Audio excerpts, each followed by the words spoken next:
Bora fazer a coisa certa? Olá, espero que você esteja bem. Nós estamos aqui para darmos início ao estudo do livro de Números, hoje número capítulo 1. Mas antes é necessário que eu faça alguns pedidos. E o primeiro pedido é para que você não apenas curta, mas compartilhe esse estudo com outras pessoas para que outras pessoas venham ser abençoadas. Outro pedido é para que você nos siga nas redes sociais da igreja, porque através delas você terá acesso aos estudos, aos temas, aos dias, aos horários de cada um dos estudos que nós disponibilizamos ali na igreja. Portanto, venha fazer parte, porque certamente você vai adquirir mais conhecimento da palavra do Senhor. E outro pedido é para que você leia todo o capítulo, no caso hoje, capítulo 1. Depois desses pedidos eu quero compartilhar aqui com vocês, do versículo 1 até o versículo 4, que diz: O Senhor falou a Moisés da tenda do encontro no deserto de Sinai, no primeiro dia do segundo mês do segundo ano, depois que os israelitas saíram do Egito. Ele disse: Façam um recenseamento de toda a comunidade de Israel pelos seus clãs e famílias, alistando todos os homens, um a um, pelo nome. Você e Arão contarão todos os homens que possam servir no exército de 20 anos para cima, e organizados segundo as suas divisões.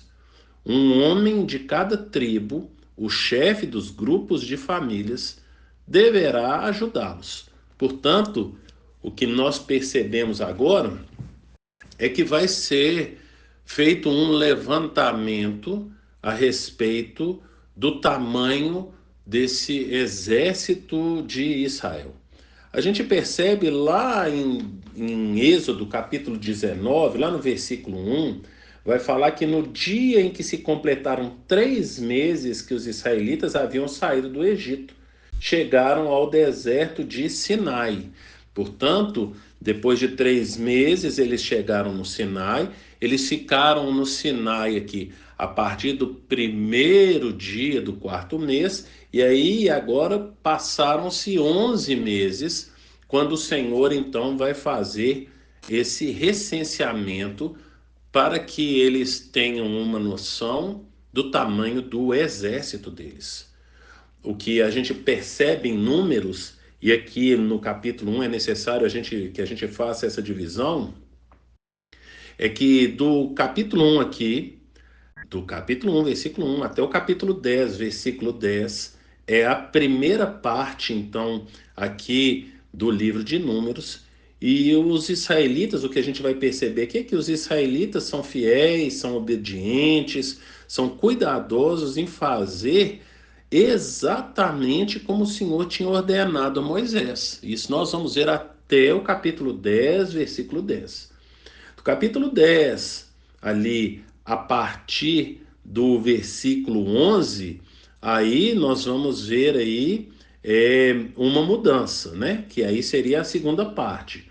Então, eles já não acreditam, eles já desobedecem e eles se rebelam contra o Senhor. E isso vai ficar aqui do capítulo 10, versículo 11, até o final do capítulo 25. Depois a gente vai perceber que lá no capítulo 20 de Números, Arão vai morrer e a morte de Arão, quando nós lemos em Deuteronômio, nós vamos perceber ali que a morte de Arão acontece em poucos meses antes do povo entrar para tomar a terra prometida. E por isso, o que a gente vai perceber a partir do capítulo 26 até o final do livro de Números é que começa então ali no capítulo 26 um novo recenseamento, e lá no capítulo 26, versículo 1, vai falar que depois da praga o Senhor disse a Moisés e a Eleazar, filho do sacerdote Arão. Então, da mesma forma como aqui no primeiro recenseamento tinha Moisés e Arão, no próximo recenseamento, que será feito ali às portas da entrada do povo de Israel para a terra prometida, quem estará fazendo ali esse recenseamento, quem vai estar à frente desse recenseamento, é Moisés e Eleazar, o filho aí de Arão. E o que nós vamos perceber e que é algo que nós precisamos compreender nas palavras de Jesus é que Jesus fala lá em Lucas capítulo 14, lá do versículo 31 até o 33, ele fala: qual é o rei que, pretendendo sair à guerra contra outro rei, primeiro não se assenta e pensa se com 10.000 homens é capaz de enfrentar aquele que vem contra ele com 20.000? Se não for capaz, enviará uma delegação, enquanto o outro ainda está longe, e pedirá um acordo de paz. Portanto, aí do versículo 31 e 32, vai falar a respeito dessa postura, Jesus falando a respeito de que quando nós entrarmos numa guerra, nós devemos sentar e calcular. Mas entenda, o Senhor não está levantando esse censo para que o povo de Israel verifique se consegue ou não entrar nessa luta, entrar nessas batalhas que eles haverão de lutar ali na Terra Prometida. Não é por causa disso. A intenção aqui não é ver qual que é a capacidade desse povo de Israel. A intenção não é essa, mas a intenção é perceber a dependência de Deus, apesar desse poderio bélico que eles tinham aqui. Então, não é por causa da quantidade de homens, não é por causa disso, mas é por causa do Senhor. Você vai perceber que no final, na parte final de Números, lá a partir do versículo 47, vai falar a respeito dos levitas, não é verdade? Então ali a gente vai perceber qual que é a função dos levitas. Os levitas não foram contados. E o Senhor falou, não é para contar, não faça, olha lá no versículo 49, fala assim, não faça o recenseamento da tribo de Levi, nem a relacione entre os demais israelitas. Portanto, a tribo de Levi não era para fazer recenseamento. Por quê? Porque eles não iriam entrar numa luta. Eles teriam que levar ali, a função deles era conduzir a arca, não é verdade? Nós vamos perceber isso em vários momentos ali da história, onde eles levam a arca. A arca é a presença de Deus que vai se fazer presente ali nas guerras, e o povo vai entender que quem está lutando essa batalha deles não são eles, mas é o Senhor, e eles vão viver de acordo com as ordenanças do Senhor. Como nós falamos, a partir do versículo 26, é feito um novo recenseamento, porque essa segunda geração é que vai entrar para a terra prometida e vai conquistar. E você vai se recordar, lendo lá em Josué, que a primeira cidade que eles vão guerrear é com relação a Jericó. Então, como é que funciona em Jericó? Deus fala o que eles têm que fazer e eles fazem. Então, eles vão até Jericó no primeiro dia, dão uma volta em volta de Jericó e voltam para o acampamento e fazem isso durante 6 dias. E no 7º dia, eles vão até Jericó, dão 7 voltas em volta de Jericó, dão um grito de guerra, um brado de guerra, e as muralhas caem.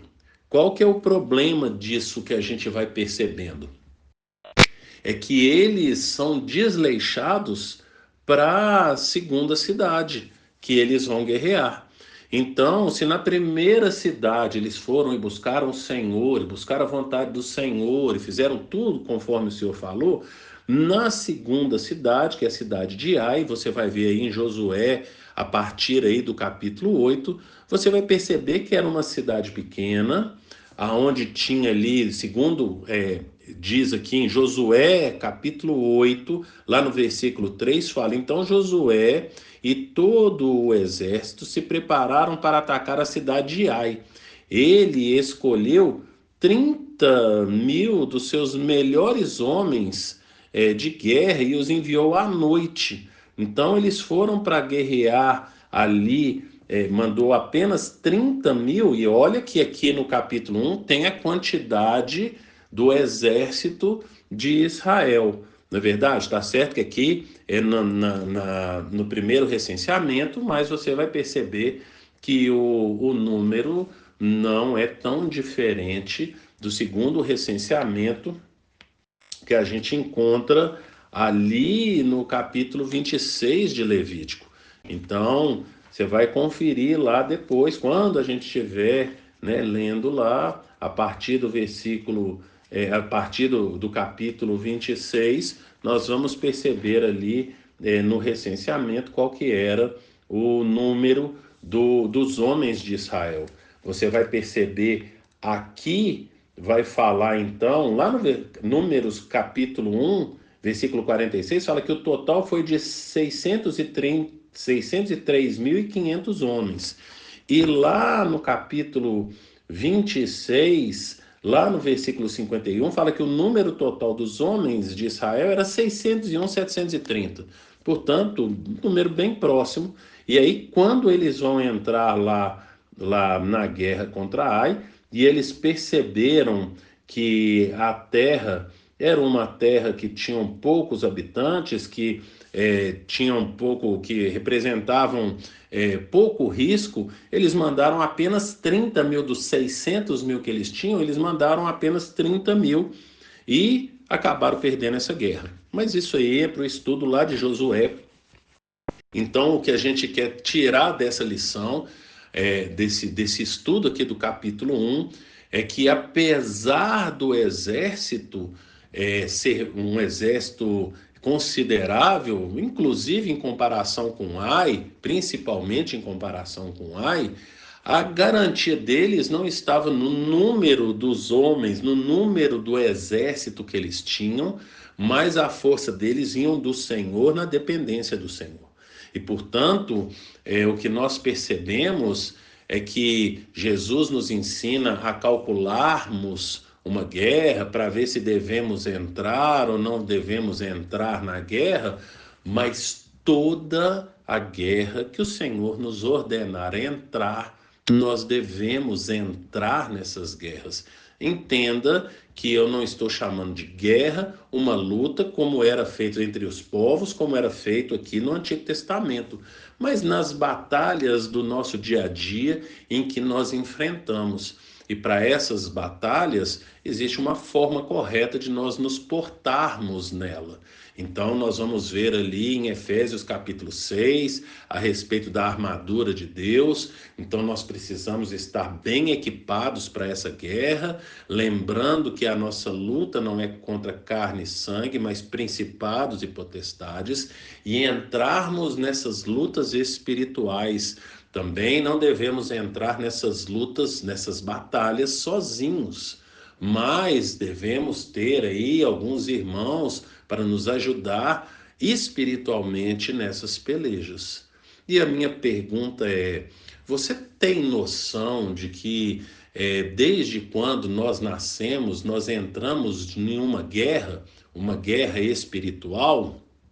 E você tem noção da dimensão dessa guerra?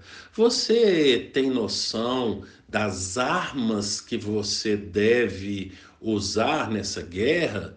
E como que você tem se equipado com essas armas que estão descritas ali em Efésios capítulo 6?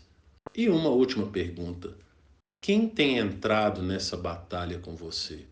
Você tem entrado nas batalhas sozinho ou você tem um grupo de amigos que te ajudam nas suas lutas? Pense nisso e que o Senhor te abençoe.